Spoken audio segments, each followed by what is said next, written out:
According to a former UK paratrooper and military intelligence officer, British Special Forces retrieved a non-human ship that was shot down in northern England in the late 1980s. Veteran of the British Army's elite Parachute Regiment, Franc Milburn, claimed to have spoken with an agent of the MI6 run team that conducted the purported mission. A pair of disc-shaped UFOs that were flying faster than their fighter jets at hypersonic speeds were pursued and fired at by the British Royal Air Force crew, but he declined to disclose the identity of his former partner, citing security concerns and his need to stay secret. The veteran shared startling details of a narrative his comrade from Special Forces told him after they both left the army in an exclusive interview with news outlets. He claimed he wanted to support previous accusations made by American whistleblowers regarding a covert UFO crash recovery program. Franc Milburn claims that his friend worked with Squad E, a covert, clandestine and paramilitary force that specialized in covert operations back in the 1980s. Formerly called the Increment, Squadron E brought in the most seasoned and reliable operators from the Special Air Service, Special Boat Service, and Regiment of Special Recognition of the United Kingdom's Special Forces. The CIA's Special Operations Group and Joint Special Operations Command, which are composed of Tier 1 forces like Delta Force and SEAL Team 6, are the American counterparts of this squadron. According to Milburn, his friend participated in multiple high-risk operations across the globe, including one that took place in his native nation in the late 1980s. He claimed to have told him they were stationed in a troop-sized group, maybe consisting of 20 or 30 Special Forces operators. He said that a ship that was not American, British or Russian had been taken down, and added that their mission was to secure and reclaim the ship in England's north. They were flown there in a helicopter, and he stated that it was obvious that the ship was not human and that there were occupants who had left the area on foot, which led to a task of tracking down these beings to try to take them into custody. They left a portion of the force to guard the ship. Maybe 6 or 8 men should have been left to cordon off the ship, and the rest would have been tracking these escaping beings on foot, in quads, or in large off-road vehicles with help from a helicopter. Everything was totally out of our control after that. Milburn claimed that his friend informed him that technicians and scientists had arrived in the region and that his team had been flown away by helicopter, leaving them to never hear again about the downed ship. And even though he declined to provide her with any further information and offered no proof for his amazing tale, the ex-paratrooper claimed he believed his former elite comrade's word after vetting him alongside other SAS veterans. He said that he has complete faith in him.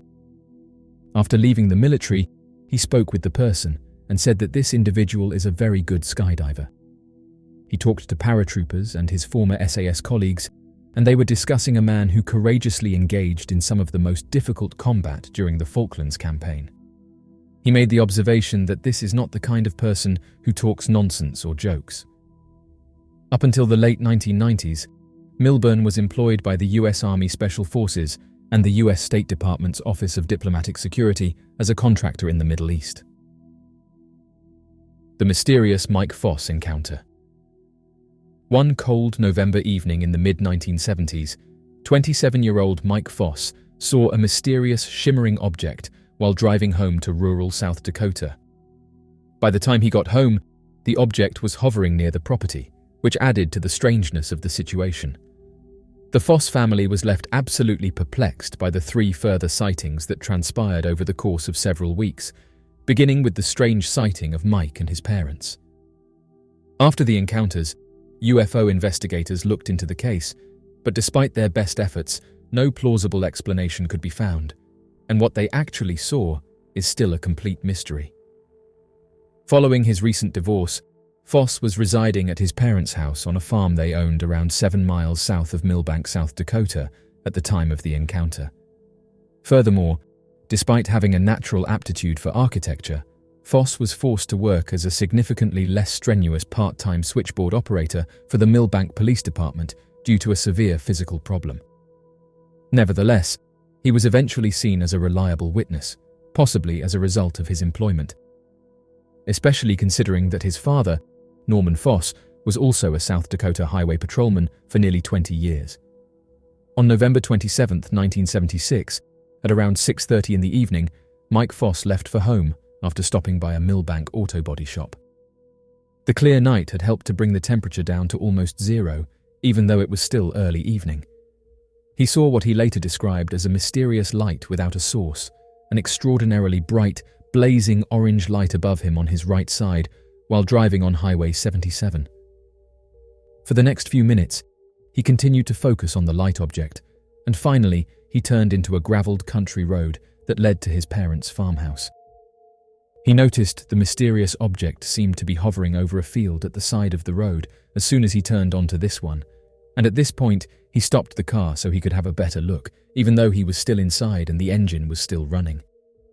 Initially, he assumed the object was probably a helicopter, maybe a police chopper on a patrol or searching mission, but as he continued to observe, it became increasingly clear to him that whatever he was seeing was a little more unusual. His mind was suddenly filled with terror at this realization, so he stepped on the throttle and drove as fast as he could to his parents' property. He made the decision to tell his parents what he had seen as soon as he returned home, and then he would accompany them back to this spot to continue watching the thing. Mike was honking his car's horn to attract his parents' attention even before he pulled into their driveway. With a scream, he brought the car to a stop and dashed home, calling out to his parents as soon as he opened the front door. Telling them as soon as he could what he had seen, he persuaded them to accompany him, and when they reached the front door together, Mr. Foss led his son out to his automobile. However, before they could leave, Mike abruptly came to a stop.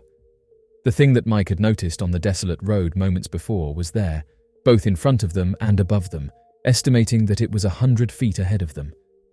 It seemed like it had followed him home. At this distance, they were able to make out that the object was clearly formed like an egg, with a blue glow at the bottom and various coloured flashing lights on the upper half that appeared to melt into one another. For 20 to 25 minutes, all three of them were fixated on the thing. It spent this time between the barn and the hog house until it started to gently and steadily walk away from them, finally vanishing into the distance. Although none of the family members knew what to make of the incident, they all agreed that they had witnessed something utterly unusual. Furthermore, the Foss family would continue to experience weird occurrences even though they were unaware of it at the time. More information would emerge in the days and weeks that followed as UFO investigators worked through the case. For instance, Mr. Foss remembered that on the night in question, he had been watching television when it suddenly started to act strange shortly before his son arrived home. Mr. Foss would go on to say that the television only typically behaved in this manner during strong winds when the antenna was being hit, leading him to believe at the time that a sudden wind had picked up. Interestingly enough, the television reception had returned to normal by the time they went back inside the house after the object vanished. In addition, Mr. Foss was the one who realized that the object had to have been perfectly silent the entire time, and he remembered that as soon as he stepped outside after Mike got home, he could hear traffic on the interstate, which was about 2 miles distant. Additionally, he remembered seeing the wing lights of an aeroplane and could hear it going by. If the much closer object had been making any noise at all, he and Mike and Mrs. Foss would have definitely heard it, since he could clearly hear these other sounds. Mr. Foss and Mike also remembered that the object's radiance illuminated the entire yard. Mrs. Foss, incidentally, had been wearing opera glasses as she viewed the proceedings via the kitchen window. As it drifted off into the distance, she kept watching the item, and after a few moments, she said, it seemed to pause and shoot out a few red balls from its side. These balls floated in different directions away from the object. One of these balls abruptly halted as she was examining it, then burst into silence. The thing had almost vanished by the time Mike and Mr. Foss came back inside. Mike would also say that when he saw the object again, much closer, he felt no fear at all, even though the first time, when he saw it from the quiet roadside, he had experienced a rush of terror. He explained that he thought anyone who could produce something like that could have easily hurt him the first time if it had been hostile. In the coming days and weeks, Mike started having odd, recurrent dreams in which he found himself on a hilltop on an unfamiliar planet with a purple sky. He explained that some of the unusual vehicles he saw traveling through the sky were silver, some were black, and that it appeared like a war was going on. He never got over the idea that the weird object he had seen would return, especially when he dreamed about it. The object did, in fact, return 3 more times between November 27th and December 11th, 1976. These 2 sightings were the first 2 that came from a distance, but when the Foss family saw it a 3rd time, it was much closer, precisely as close as it had been the first time, hovering once more between the barn and the hog house. This 3rd occurrence really unfolded almost exactly how the previous one did, with the object visible for around 25 minutes before vanishing into the distance. However, it just so happened that Mike's police radio frequency scanner was turned on automatically this time. The thing appeared, and then the bandwidth was filled with a burst of static. The Minnesota Highway Patrol uses frequency 7, therefore it didn't really matter if it was the frequency that locked in. After reporting the incident to Milbank Police, Mike at this point sent a patrol car to the property. A moment later, Police Chief Ben Amsden arrived at the Foss property, but by the time he reached it, the object had receded significantly, to the point where it was now only a faint glow out in the distance. Nonetheless, the officer did write in his report that he saw an odd orange light as he got closer to the home, and that glow seemed to fade over a few seconds, as though the source of the glow was moving away from the house. Additional corroborated witnesses were located during this specific sighting. Don Adams, a barman at a nearby club approximately 2.5 miles from the Foss property, and his spouse both reported seeing the object near the local radio tower.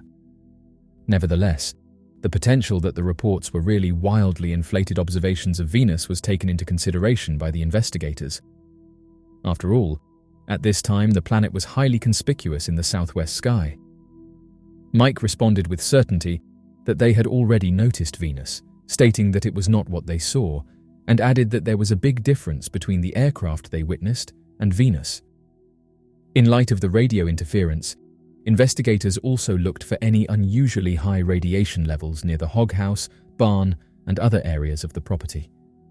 Oddly enough, the family's 7-year-old German Shepherd unexpectedly fell ill on December 12, 1976, the day following the final sighting. The veterinarian checked him the next day and found that the dog had suffered from a stroke of some sort. A closer look appeared to reveal that one of the animal's primary veins had ceased functioning. Unfortunately, the poor dog passed away at the end of the day.